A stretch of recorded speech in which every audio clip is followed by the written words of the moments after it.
Hi friends, welcome to Mahika truths.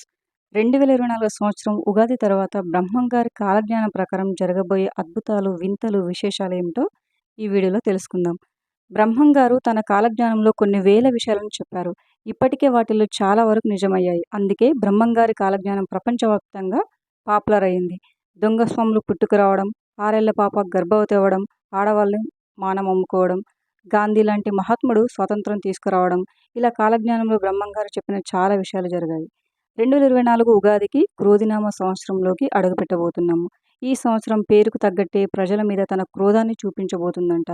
అసలే యుద్ధాలు, వ్యాధులు, కరువు కాటకాలతో అల్లాడుతున్న ప్రపంచం 2024 సంవత్సరంలో మరిన్ని కష్టాలు ఎదుర్కోబోతుందని బ్రహ్మంగారు తన కాలజ్ఞానంలో వివరించారు. ఈ సంవత్సరంలో వచ్చే వైశాఖ అమావాస్య రోజున దేశానికి ఈశాన్యాన ఒక కారాడులో ఉన్న గ్రామంలో ఒక వింత వ్యాధి పుట్టి అది క్రమంగా పెరిగి ప్రపంచం మొత్తం వ్యాపిస్తుందంట. మందులేని ఈ ప్రాణాంతక వ్యాధి వ్యాపిస్తుందంట. ఈ వ్యాధి బారిన పడి అనేక మంది ప్రజలు ఒంటి నిండా బొబ్బలు పుట్టి ఆర్తనాదాలు చేస్తూ మరణిస్తారంట. భవిష్యత్తులో కనకదుర్గమ్మ ముక్కుపుడకను గంగా నది తాకుతుందని చెప్పారు. జలప్రలయం ఏర్పడి నాగార్జున సాగర్ బీటలు పడితే కృష్ణానదికి వరదలు వచ్చి ఇంద్రకీలాద్రిని తాకే ఛాన్స్ ఉందంట.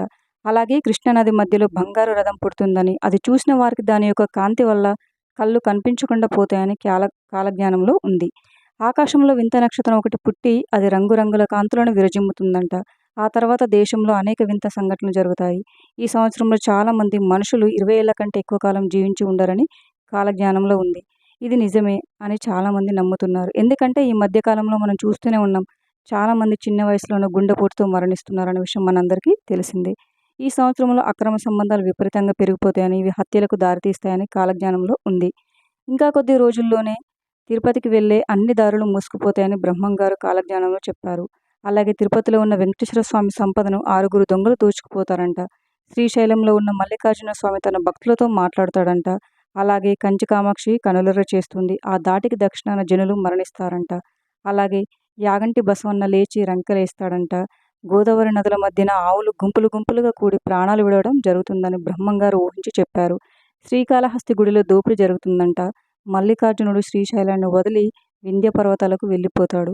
కొన్ని సంవత్సరాల తర్వాత కాశీలో ఉన్న గంగ కనపడదు. అలాగే బెంగళూరులో ఉన్న కామాక్షమ్మ విగ్రహం నుంచి రక్తం కారుతుందని కాలజ్ఞానంలో ఉంది. అలాగే ఒక చేప చెట్టు నుండి అమృతం కారుతుంది. శ్రీశైలానికి దక్షిణాన కొండల నుండి రాళ్ళు దూర్లపడి జననష్టం జరుగుతుంది. పగిలిన రాతి ముక్కలు లేచి ఆకాశాన్ని ఎగురుతాయని చెప్పారు. 2060 నాటికి ప్రపంచ జనాభా అంతా సగానికి తగ్గిపోతుంది. అలాగే ఈ సంవత్సరంలో విపరీతమైన ఎండల కారణంగా వ్యవసాయ భూములు ధాన్యాన్ని ఉత్పత్తి చేయలేవు. దీంతో తీవ్రమైన ధాన్యం కొరత ఏర్పడుతుందంట. ఈ సంవత్సరంలో వచ్చే వర్షాకాలంలో ఉన్నట్టుండి ఆకాశంలో పిడుగుల వర్షం కురుస్తుందంట. దీనివల్ల భారీ ప్రాణ ఆస్తి నష్టం జరుగుతుందంట. ఒక గ్రామం పొలిమేరలలో తెల్లటి కాకులు వచ్చి బూరున విలపిస్తూ తలబాదుకొని చనిపోతాయంట. ఇది చూసిన జనం రక్తం కక్కుకొని మరణిస్తారంట. అలాగే విచిత్రమైన ఈత చెట్టు ఒకటి పుడుతుంది. ఆ చెట్టు రాత్రులు నిద్రపోయి పగలు లేచి అది నిలబడుతుందంట. ఇలా 8 సంవత్సరాలు జరిగిన తర్వాత ఆ చెట్టు నశిస్తుంది. ఇది మొదలు దేశంలో తీవ్రమైన కరువు ఏర్పడుతుంది. ఈ సంవత్సరం పర్యావరణంలో సమతుల్యత దెబ్బతిని ఉన్నట్టుండి వరదలు వచ్చి మహానగరాలను ముంచెత్తుతాయంట. అలాగే ఈ సంవత్సరంలో కలకత్తా నగరంలో పెద్ద భూకంపం సంభవించబోతుందంట. దీనివల్ల అపార ప్రాణ ఆస్తి నష్టం జరుగుతుందంట. పెనుగొండలో పెద్ద పెద్ద పులులు బాగా తిరుగుతాయి. అతి త్వరలోనే నెల్లూరు సీమ నీటిలో మునిగిపోతుంది.